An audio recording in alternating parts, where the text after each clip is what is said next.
He titulado esta charla Amor o Adicción, y quiero comenzar con una imagen. En algunos lugares de las selvas americanas hay una planta parásito y caníbal que consume los árboles donde se arraiga. Se la conoce como ficus estrangulador. Cuando algún mono o murciélago deposita en una rama alta de cualquier árbol, junto a sus excrementos, una semilla de este ficus, ésta comienza a germinar echando raíces que van bajando, buscando la tierra y envolviendo el árbol huésped. Mientras crece, va encerrando y ahoga el árbol, el cual finalmente muere, se pudre y ahueca. En la selva se ve el espectáculo de estos árboles huecos y muertos. En ellos ha cobrado vida la planta caníbal, que los nativos llaman con mucha razón matapalo. Esta creo que puede ser una adecuada descripción de cualquier adicción que se adueña del carácter y de la psicología de una persona, carcomiéndola hasta no dejar de ella más que un vacío interior rodeado de una cáscara compulsiva. Conocemos muchos tipos de adicciones. Yo quiero referirme solamente a una, y es el uso desordenado del sexo, el cual, a pesar de lo que puedan decir quienes están en contra de este tema, también puede desembocar en una adicción. Y puede afectar a todo tipo de personas, incluso personas consagradas. Un par de testimonios nos pueden servir para encuadrar la gravedad del tema, o el dolor del tema, si quieren mejor. Un muchacho de 21 años me escribía hace poco tiempo. De a momentos soy consciente de que esto me enceguece por completo de lo bello de la vida, de la luz, pero igual siempre caigo. Una chica de 26 años que se sentía impulsada a tener relaciones con hombres casados, se refería a su comportamiento diciendo: yo no sé cómo detenerme. Un adicto a la pornografía, de unos 40 años, casado, con hijos, a quien su vicio había llevado al divorcio, me escribía hace mucho tiempo: mi sexualidad me causa tremenda culpa. Me siento sucio, tengo rencor y creo ser un mal padre. Otro adicto de la misma edad con problemas de homosexualidad, que creía amar a su esposa y sufría por su doble vida, afirmaba: definitivamente, esto me hace sentir muy solo, a veces hasta despreciable conmigo mismo. Siento un vacío grande. En verdad me siento desesperado. A lo largo de estos años, los testimonios que he recogido sobre este tema se podrían multiplicar hasta el cansancio, pero casi siempre son en términos similares a estos que he leído. Algunos pueden ser incluso mucho más dramáticos. La realidad de la adicción sexual puede cifrarse en la respuesta que una persona esclavizada por el sexo dio a una pregunta que yo le hice. Le pregunté: ¿qué sientes? Y su contestación fue esta: frustración y tristeza. Voy a dividir esta charla en varios puntos, aunque todos breves. El primero de ellos es el problema. El problema de la adicción sexual, que deberíamos llamar más propiamente dependencia de comportamientos sexuales desordenados, crece en nuestros días de manera alarmante, entre otras razones por la enorme difusión que tiene la pornografía y las ofertas sexuales por Internet, lo cual ha sido calificado por un autor como la crack cocaine de la adicción sexual. Este drama afecta a personas de toda edad, sexo, condición social, personas consagradas, personas laicas, y se pueden incluir incluso numerosos niños, ya que el segmento más grande de consumidores de pornografía por Internet es el grupo que se encuentra entre los 12 y los 17 años, si tomamos en cuenta los datos que daba en el año 2001 Patrick Carnes y otros autores que escriben un libro clásico sobre el tema titulado En las sombras de la net, de la web. La adicción sexual tiene muchas caras. Las más extendidas son la adicción a la pornografía y a la masturbación, que a menudo van juntas. Pero también afecta otros comportamientos, como la homosexualidad, la prostitución, los pornoshows, formas antinaturales de sexo intramatrimonial, el exhibicionismo, el voyerismo, el incesto, la violación, la pedofilia, la pederastia, etc. Se vinculan con la adicción sexual también otros tipos de adicciones, que pueden tener como componente el ejercicio de la sexualidad, o bien conductas relacionadas con malas interpretaciones de la naturaleza del amor. Me refiero a lo que se conoce como adicción al romance, en el cual la persona está esclavizada por su afición a seducir a otros y vivir romances novelescos en su fantasía, y también a veces en la realidad, y la adicción a establecer relaciones dañinas o compulsivas. En estas últimas, la atención de la persona adicta está absorbida por una especie de necesidad compulsiva de compañía y el miedo patológico a ser abandonadas, a pesar de que ésta resulte gravemente nociva para sí misma por causa de la violencia física o moral, la humillación, que a menudo acompaña este tipo de relaciones. Como vemos, por lo tanto, el campo en el cual puede desenvolverse la adicción sexual es enormemente grande y variado. Segundo punto, la adicción es una esclavitud. Las adicciones sexuales son adicciones propiamente a la lujuria, no al sexo. El sexo es algo bueno y querido por Dios, pero dentro del marco ordenado del matrimonio y abierto a la vida. Todos estos comportamientos que nosotros acabamos de mencionar pertenecen entonces más bien al campo del desorden sexual, es decir, de la lujuria. Dejemos en claro que no todo comportamiento lujurioso es una adicción.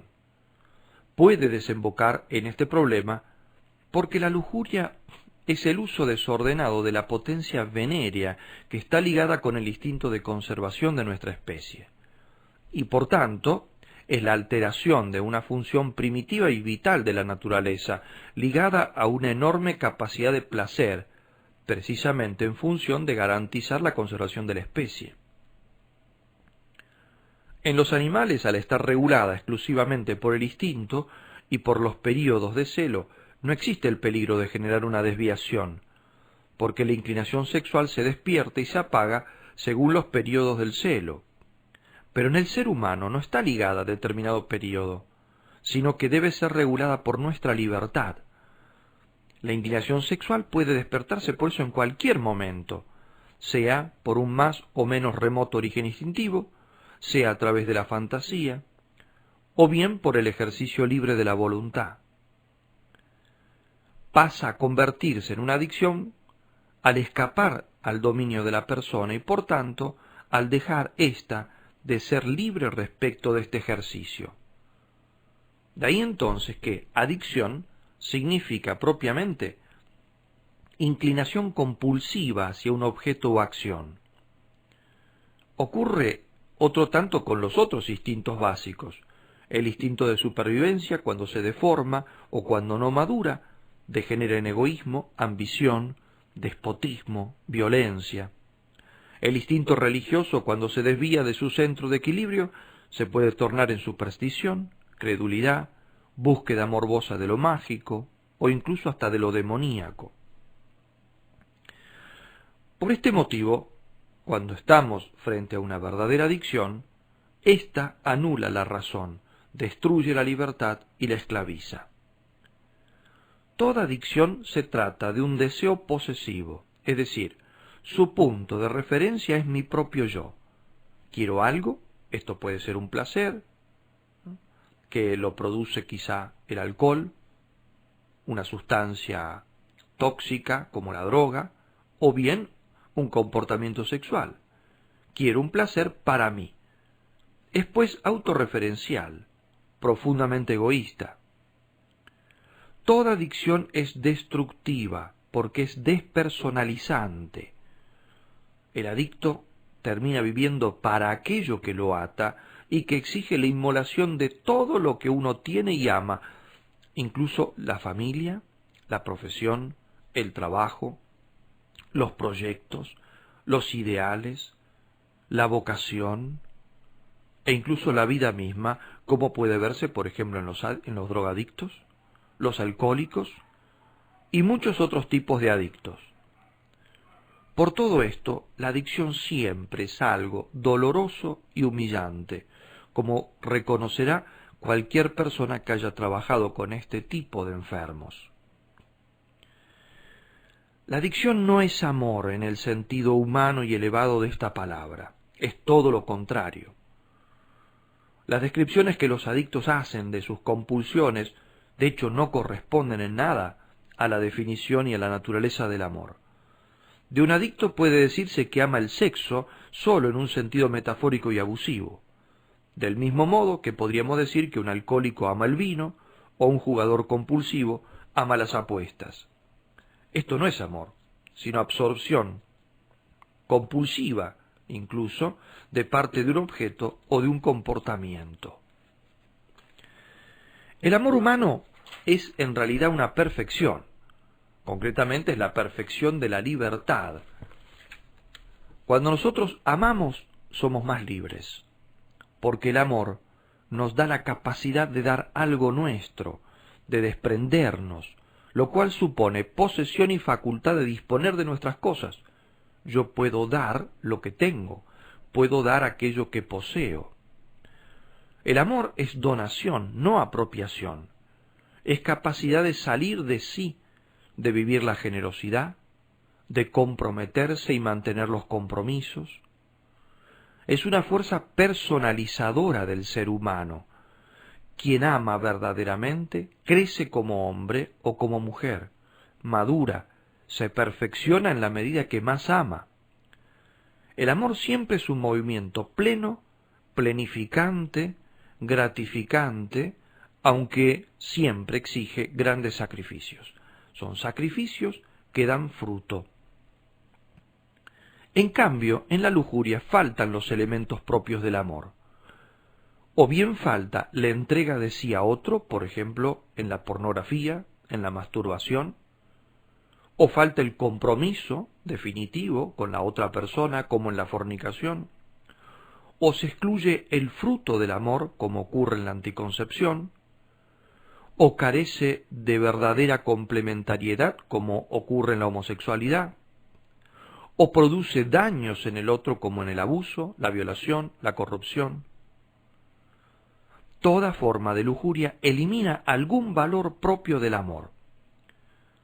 La masturbación prescinde del otro real. La fornicación, el adulterio y el concubinato dejan a un lado el matrimonio como compromiso pleno, total, definitivo. El aborto y la anticoncepción eliminan al hijo. La homosexualidad excluye la alteridad. Tercer punto. El ciclo de la adicción. La adicción sexual actúa en forma de circuito esclavizante, como cualquier adicción. La persona adicta, por ejemplo, a la pornografía o a la prostitución, es víctima con mucha frecuencia de una obsesión o preocupación obsesiva. Es decir, es asaltado por una idea que lo perturba, una compulsión o un deseo irresistible, ya sea de ver pornografía o de mantener relaciones sexuales o de realizar algún acto sexual. Los motivos que despiertan o disparan esta obsesión pueden ser los más diversos. Quizá al principio ha sido un estado de ánimo deprimido, una humillación, una ansiedad, un rencor o el miedo, todos estados que pueden impulsar a la persona a una búsqueda desesperada del placer o de acallar estos sentimientos negativos. Pero más adelante pueden volverse disparadores las cosas más triviales. Un sonido, una imagen vista al azar mientras se caminaba, el transitar por determinadas calles o zonas donde otras veces uno ha realizado sus actos, una escena en un film o simplemente un horario en el que habitualmente esta persona adicta realizaba sus comportamientos sexuales. Cuando la adicción está avanzada, estos disparadores pueden actuar de la manera más inesperada. Cuando se ha cedido a esta obsesión, es decir, la persona consciente en la búsqueda del placer para calmar esta ansiedad que lo carcome, comienza una verdadera cacería, es decir, un proceso o una serie de acciones que conducen al acto del que esta persona espera ya sea el placer o por lo menos la sedación de su ansia. Estos pasos se ejecutan por parte del adicto de una manera establecida y precisa, como si fuera un auténtico ritual religioso, como dice un estudioso del tema. En algunos casos el adicto busca la hora adecuada, prepara las cosas, puede ser que vigile si está solo, cuide la iluminación del ambiente para que sea sugestiva, enciende a veces la computadora, etc. Cada adicto y cada adicción va forjando un conjunto de movimientos rituales. Hay adictos a la masturbación y a la pornografía que pueden pasar 4 o 5 horas consumiendo pornografía y alimentando su fantasía hasta consumar su acto. Considero que este extraño paso se debe a que las anteriores experiencias del adicto ya le han demostrado el carácter extremadamente fugaz que caracteriza esta, llamemos, embriaguez del placer sensible. Esta va a ser efímera y huidiza, y nada puede prolongarla, y él ya lo sabe. Llega en un instante, y en un instante se va, dejando un sabor a poco y nada, sin satisfacer ciertamente las expectativas que se habían puesto en ella. Por eso, al ser incapaz de extender el placer, el adicto procura estirar los pasos previos que van excitando su imaginación y su deseo voluptuoso en medio de este ritual, que termina irremediablemente otra vez más en una frustración. Parecerían compuestos para este espectáculo aquellos versos de uno de los inmortales sonetos de Lope de Vega, que dice así: «Oh siempre aborrecido desengaño, amado al procurarte, odioso al verte, que en lugar de sanar abres la herida, pluguiera Dios duraras dulce engaño, que si ha de dar un desengaño muerte, mejor es un engaño que da vida». Fijémonos, son fuertísimas estas palabras, ¿no? La persona que aquí describe Lope, que de alguna manera, digo, análogamente se puede aplicar a todo adicto, es una persona que termina deseando vivir más en el engaño que en la verdad, porque el engaño le puede prometer un placer que es exuberante. La verdad, los hechos, cuando llega el placer, esto en realidad se demostrará totalmente efímero. Si nada externo se interpone a esta cacería, por ejemplo, que de pronto alguien lo descubra, el adicto termina por consumar su acto y alcanzar este efímero momento de placer, el cual, como ya hemos dicho, solo dura un instante. Después de esto se produce una especie de retorno a la normalidad, es decir, bajan los niveles de excitación y las pulsiones se tranquilizan. Todo esto es un proceso químico. Pero esto abre paso a un nuevo momento de este ciclo, que es el torbellino de emociones negativas, entre las cuales debemos destacar intentos de justificarse. La persona necesita una justificación.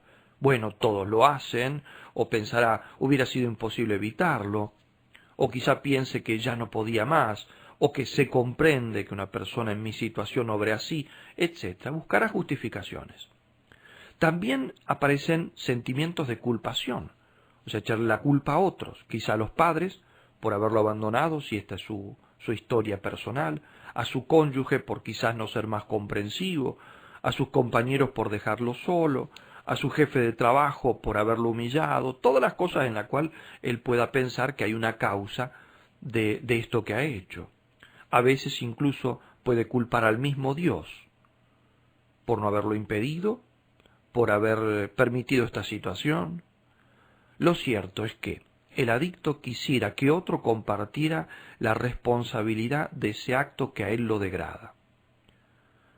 A esta culpación siguen o acompañan otros sentimientos, remordimientos, vergüenza, más por el estado en que ha caído que por lo que ha hecho, con frecuencia también desesperación e impotencia, o sea, el hecho de darse cuenta de que no puede salir de este problema, y, sobre todo, numerosas promesas. Esta ha sido la última vez. Bueno, nunca más voy a hacer esto. No volveré a este lugar. Y tantísimas otras promesas que se hace todo adicto. Pero todas estas emociones no hacen otra cosa en realidad que mantener la atención focalizada en el objeto de su atención. Nuevamente acá estamos ante la persona preocupada, es decir, aquello con lo cual había empezado el movimiento, este círculo de esta búsqueda del placer, vuelve ahora a presentarse de otra manera. Nuevamente está entonces, decimos, obsesionada con este tema.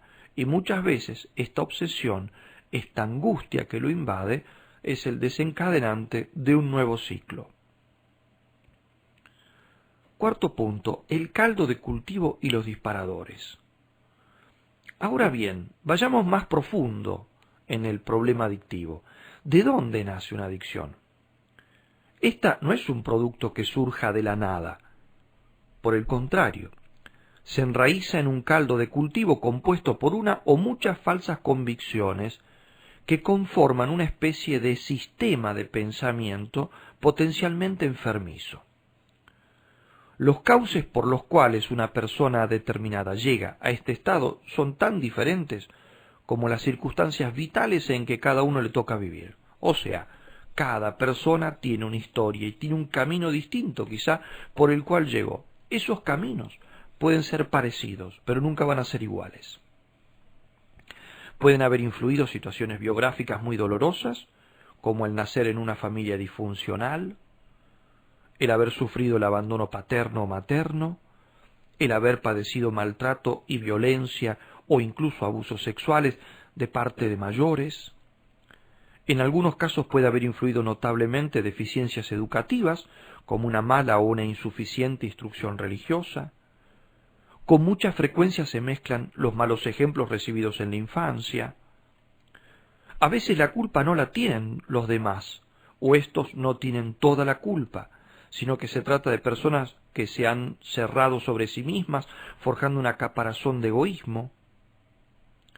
En todo caso, sean cuales sean los escenarios en que les ha tocado vivir a los adictos, estos se han forjado de una manera o de otra determinados sustratos culturales en los cuales son claves estas cosas: la falta de sentido de la vida, la incomprensión de la función que el dolor y el sufrimiento tienen en la vida de una persona, el sentimiento de abandono y de soledad o de aislamiento, quizá complejos de inferioridad, ignorancia o falta de inteligencia de la paternidad divina e incluso de la paternidad humana, y otras cosas por el estilo. Y como dice el dicho, de tales polvos, tales lodos. A partir de estas ideas subterráneas, una persona comienza a elaborar y a regirse por juicios y criterios erróneos. Por ejemplo, piensa que nadie podrá jamás amarla por lo que ella es, o por los antecedentes biográficos que carga sobre sus espaldas. Quizá no crea en la estabilidad del matrimonio, o piense que Dios no puede tener interés en ella, o que ella no sirve para nada. O bien puede ser que se forje la idea de que el sexo es un pasatiempo sin responsabilidad, etc.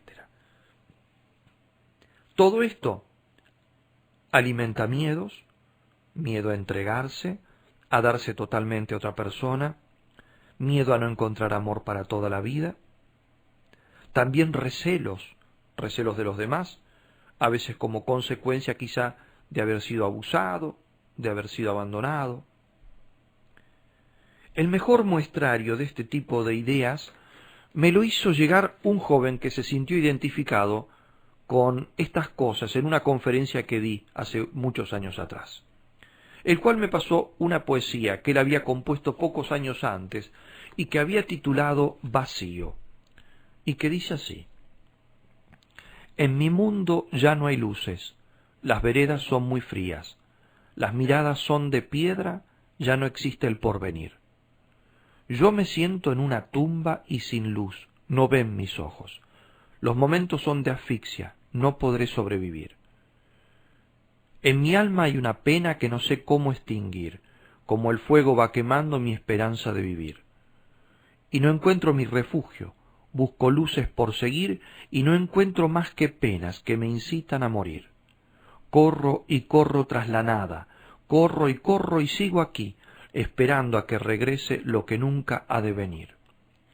Y el vacío me consume, ya no sé qué hago aquí, mas yo vaya donde vaya sé que no me iré sin mí. Y la lucha se hace ardua, y las llagas arden penas, y las lágrimas no hay luces. ¿Cómo haré para seguir? Siento el hielo aquí en mí. Pensamientos dañinos de este tipo crean un estado de vulnerabilidad, porque una persona abrumada de tales pensamientos tiende instintivamente a huir de su agobio o de su aburrimiento interior. Precisamente en su afán de escapar de su angustia, en algún momento puede ser que descubra, quizá de forma casual, un camino veloz y fácil para hacer callar, al menos por un instante, este vacío interior.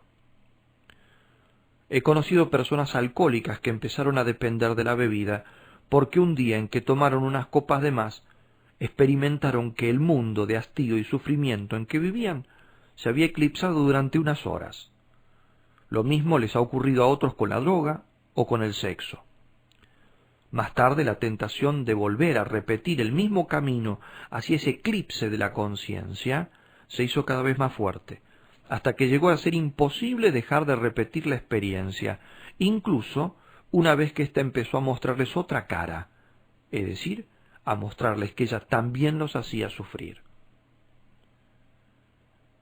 En esta situación, que es la de tantas personas, cualquier cosa puede terminar por convertirse en un disparador para comenzar esta fuga de la realidad por medio de un comportamiento altamente adictivo. Quizá una tentación muy fuerte, quizá una desgracia, o un estado triste, melancólico, quizá un fracaso considerado como insuperable, o tantas otras cosas. El hecho es que esto es lo que despierta esa obsesión de la que hablábamos antes, y ahí comienza entonces ese ciclo, esa cacería, esa búsqueda desesperada del placer, y ese mar de sentimientos que se agolpan en la persona cuando ese placer ha dado paso fugazmente, ¿no?, a ese mar de emociones tremendas y dañinas que vuelven a la persona a otra vez a un estado de obsesión, y así el ciclo se repite una y otra vez. Quinto punto, algunas aclaraciones. Ante todo, digamos que toda adicción es algo penoso y esclavizante, es decir, ningún adicto es feliz. Si alguno lo dice, está mintiendo. En segundo lugar, no podemos plantear en términos generales cuál es la responsabilidad que un adicto tiene respecto de su adicción. Esto es algo que solo puede considerarse caso por caso. Hay adictos que son plenamente responsables de su situación adictiva porque ellos han entrado libremente en este modo de vida sabiendo a lo que se exponían. Pero otros han vivido quizás situaciones dramáticas de abuso, de abandono, de falta de consejos adecuados, por lo que fueron introduciéndose en este camino sin conocer plenamente la gravedad de sus actos.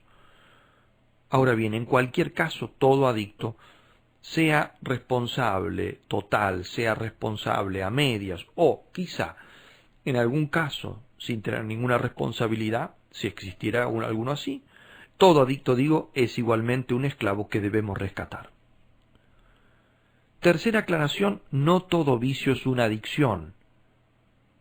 Hay personas que tienen vicios que todavía no se han convertido en adicciones, pero la línea que separa una cosa de la otra puede ser muy delgada. Y quien piensa que está a tiempo porque lo suyo no es todavía una adicción, quizás sea el más esclavo de todos, o por lo menos más esclavo de lo que él piensa. Muchos que creen que todavía pueden salir, en realidad son incapaces de hacerlo. Precisamente, la adicción genera este engaño mortal. Última aclaración, las adicciones se potencian unas a la otra. El alcohol refuerza la adicción sexual, la pornografía o la prostitución pueden fácilmente llevar a la drogadicción, y así. No se sale de una adicción por eso reemplazándola con otra. Tampoco se soluciona una adicción sexual con el matrimonio. Por el contrario, las adicciones sexuales, anteriores o posteriores al matrimonio, son causa de la destrucción de los matrimonios. El adicto que quiere casarse debe saber que la solución de su problema debe buscarla en otra parte. Sexto punto. Para salir de la adicción. Digamos que para escapar de una adicción no bastan medios comunes. Terapias se han propuesto muchas, algunas con internación y otras sin ella. Algunas con tratamiento farmacológico, otras apelando solo a la reeducación del carácter. No es mi intento aquí presentar ni defender ninguna terapia particular, aunque debo reconocer que las que han demostrado mejores resultados son las que adoptan el programa de los 12 pasos de Alcohólicos Anónimos, adaptados ahora al problema de la adicción sexual. Me parece que la clave del éxito de toda terapia depende de que incluya en su trabajo 5 convicciones fundamentales que se encuentran en este programa de los 12 pasos. La primera convicción es que, como decía el eminente psiquiatra Velasco Suárez, en todo enfermo mental, la distorsión afectiva e intelectual no conforma el núcleo más recóndito de la personalidad, sino que, al contrario, en lo más profundo del hombre, el psicoterapeuta se encuentra no con una instintividad caótica, sino con las fuerzas saludables de la persona que mantiene viva la esperanza de un normal desarrollo del paciente. El pecado nos priva del don de la gracia divina, pero no quita ni disminuye nuestros principios constitutivos naturales, nuestra natural apertura a la verdad, por ser intelectuales, nuestra natural tendencia al bien, por ser volitivos, y nuestra capacidad de Dios, por ser espirituales. En esto radica este núcleo luminoso que nos da la esperanza tanto de recuperación espiritual y moral como de restauración psíquica. La segunda convicción es que toda terapia comienza por, y en gran medida consiste en, un retorno a la verdad y a la realidad. La salud mental es un acuerdo con la verdad. La salud mental es cordura, acuerdo con la realidad, manifestación de una vida en la que, como dice Landsberg, el corazón esté conformado al orden del mundo y no el mundo al capricho del corazón. Toda terapia, por tanto, debe iniciar su trabajo apuntando a que el adicto tome conciencia de la enfermedad, pues éste tiene como principal obstáculo la negativa a reconocer su condición de enfermo. El primer paso es, pues, aceptar la verdad y además corregir la falsa convicción de que el enfermo es una persona fundamentalmente mala y aborrecible. Debe asumirse el estado de desgobierno de la propia vida, la incapacidad de manejarla, pero también debe admitirse que el problema no es algo constitucional de la persona, sino propio del modo de vida adictivo que está destruyendo sus valores. De ahí que toda ayuda auténtica deba comenzar siempre por destruir los ocultos mecanismos de defensa que tiene la adicción, y que actúan a modo de confianza humana en sus propias percepciones, en sus juicios, en sus métodos. Es decir, todo adicto cree, en el fondo, que él puede manejar su problema, o que podría hacerlo si él quisiera. El adicto no puede curarse si no comienza por desesperar de la propia capacidad en cuanto independiente de Dios, es decir, de darse cuenta de que no puede salir por sí solo. Y no pondrá la esperanza en Dios si no toma conciencia de la propia impotencia sin Dios. Por eso es que el adicto debe hacer un sincero examen de la propia conciencia y admitir los propios defectos, todos, sin dejar ninguno afuera. El hacer un inventario moral de sus faltas le exige ser claramente honesto consigo mismo, reconociendo lo que somos, lo que podemos llegar a ser, ¿no? y lo que no hemos sido por nuestra culpa. De todos modos, esta aceptación de la propia realidad nunca será auténtica y completa si no se hace ante otra persona. Los que pretenden que basta con ser sinceros consigo mismos se engañan, pues como dijo ya hace muchos siglos San Bernardo, el que se hace maestro de sí mismo se hace discípulo de un necio. Del mismo modo, el que pretenda ser sincero solo consigo mismo se hace aliado de uno que está dispuesto a escuchar mentiras en lugar de verdades. Desde el punto de vista católico, esta función encuadra adecuadamente en la confesión sacramental o en una seria y auténtica dirección espiritual. La tercera convicción es que no existe recuperación al margen de Dios. Un hombre puede arrojarse en un pozo profundo por sí mismo, pero no puede salir solo. Y cuando este pozo tiene dimensiones que ningún ser humano puede traspasar, es absolutamente necesario que intervenga Dios. El psicólogo Patrick Carnes, que es el primero que empezó a usar el término adicción sexual, escribiendo desde un punto de vista no religioso ni confesional, señala lo siguiente: establecer una relación con Dios es el primer puente para confiar en las relaciones con los demás.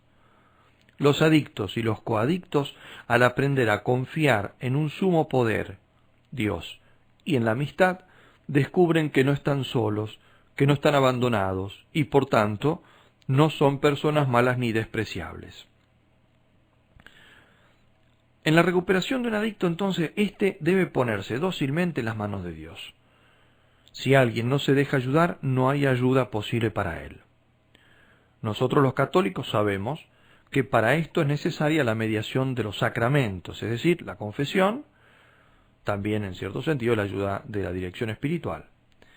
Y para esto es necesaria cierta actitud fundamental, que es la obediencia, la entrega del corazón, la apertura al confesor o al director. La cuarta convicción es que toda tarea de sanación conlleva dos actos fundamentales, que son perdonar y reparar. La mayoría de los dramas morales con profundas repercusiones psicológicas tienen entre sus raíces problemas irresueltos, ya sea de perdón como de reparación. Puede ser injusticias sufridas y no perdonadas explícitamente, o quizá injusticias cometidas y no reparadas. Y el rencor tiene una asombrosa fuerza destructiva tanto en el plano social como en el personal. Un enfermo puede ser víctima de una injusticia sufrida y al mismo tiempo víctima del rencor que guarda hacia su agresor. El perdón tiene por eso un efecto no solo espiritual, sino psicológico, incluso en la curación de problemas de tendencia, por ejemplo, homosexual y adicción sexual en cualquiera de sus variantes, pues el proceso de curación ocurre sólo cuando, después de haber identificado los orígenes de sus conflictos, uno se dispone al perdón.